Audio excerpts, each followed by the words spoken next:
என்றைக்கு நான் இயேசுவை விசுவாசித்தேனோ, அவருடைய ரத்தம் எனக்காக சிந்தப்பட்டது என்று நம்பி அதை விசுவாசித்து நான் அறிக்கை செய்யணும், அன்னைக்கே எனக்கு விடுதலை உண்டாகிவிட்டது. இன்றைக்கு பிசாசுடைய கிரியை பார்த்தேன்னா எங்கேயாவது நான் உடனே அந்த விடுதலையை தான் சொல்கிறேன். நான் பிசாசுக்கு அதிகாரம் கிடையாது, என் மேலே அவனுக்கு பலன் கிடையாது, என் மேலே அவனுடைய பலனை அவன் உபயோகப்படுத்த முடியாது. பலனற்றவன் அவன், முதுகெலும்பு ஒடிக்கப்பட்டவன். அவனுடைய அதிகாரத்தின் அந்த கொடூரம் அன்றைக்கே ஒன்றுமில்லாமல் போய்விட்டது. அவனை பலன் இழக்க செய்து விட்டது இயேசுவினுடைய ரத்தம். அவன் ஒன்றுமில்லை, நான் தேவனுடைய பிள்ளை. அவன் தோற்கடிக்கப்பட்டவன், நான் முற்றும் ஜெயம் கொள்ளுகிறவன். இதை அறிக்கை செய்யணுங்க, அதுதான் விடுதலை.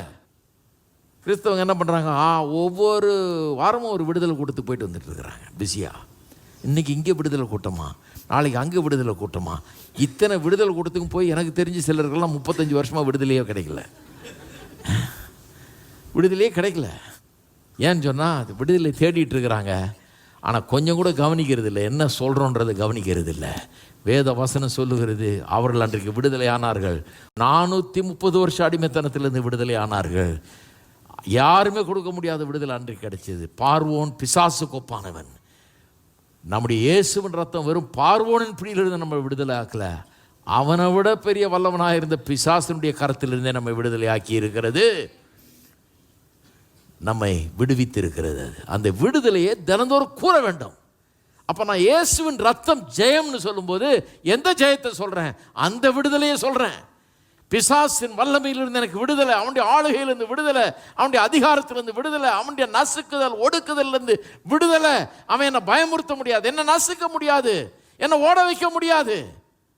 இன்னும் கேட்டால் அவன் ஓடணும். இப்போ நான் அவனை விரட்டுகிறவனாக இருக்கிறேன். இதை தினந்தோறும் அறிக்கை நான் இயேசுவின் ரத்தம் ஜெயம்னு சொல்லும்போது இதை மனசில் வச்சுட்டு தான் சொல்கிறேன். எல்லாரும் சொல்லுவோம் இயேசுவின் ரத்தம் ஜெயம். அப்படின்னா எதை நினச்சிட்டு இருக்கிறீங்க? பிசாசு முதுகெலும்பியே ஓடிச்சிட்டார் கர்த்தர், அவனை தோற்கடிச்சிட்டார். பாதாளம் வரைக்கும் போய் அவனை தோற்கடித்து வெற்றி சிறந்தவராய் அவர் பரமேறி இருக்கிறார். பிதாவின் வலது பாசத்தில் உட்கார்ந்து இருக்கிறார். எல்லா துரைத்தனங்கள், அதிகாரங்கள், வல்லமைகள், கர்த்தத்துவத்துக்கு எல்லாத்துக்கும் மேலாக உயர்ந்தவராய் இருக்கிறார். என்னையும் அவரோடு கூட உட்கார வைத்திருக்கிறார். எல்லாம் என்னுடைய பாதத்தின் அடியிலையும் வைக்கப்பட்டிருக்கிறது. இதுதான் வேத வசனத்தின் சத்தியம். இந்த சத்தியெல்லாம் புரிஞ்சுக்கிட்டா நிறைய குழப்பங்கள் நீங்கும்.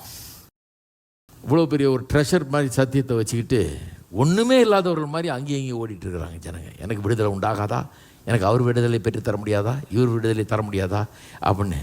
நான் சொல்கிறேன், கர்த்தர் உங்களுக்கு தராத விடுதலையை வேற எவரும் தர முடியாது.